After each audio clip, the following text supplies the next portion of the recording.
Very happy Saturday! Ayan. Oras na ba?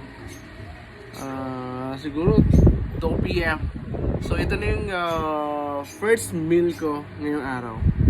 Ayan. Pero nag-coffee na ako kanina, nag-saging din ako.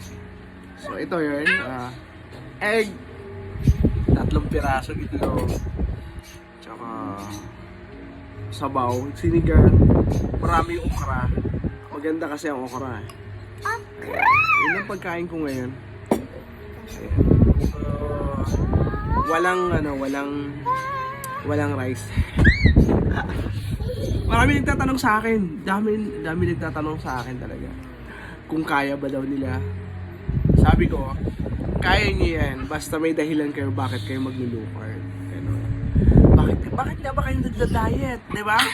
Dapat kaya mo yun. Pwede ba daw yun? May maintenance sila. Pwede yun. Kasi mag-i-exercise ka. Pwede yun. Kasi ano naman diet naman talaga para sa lahat. Pero, depende yan. Kailangan mo magpakonsulta muna sa doktor mo kung pwedeng may maintenance ka tapos okay lang ba na magda-diet ka. Malamang sa malamang pwede. Pero dapat proper prescription lang dapat. So galing talaga sa isang doktor yan.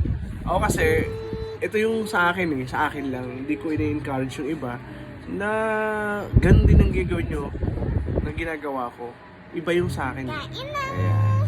And guys, kain na tayo. Ito, napakasarap. Ito, okra. Yan. Para, gusto mo okra? No.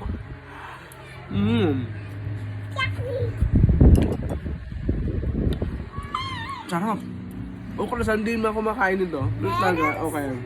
Meron sabaw na isda. May broth sa yun maya-maya. Sarap. Ito kasi pork. Ito kasi sinigang. Pork yan.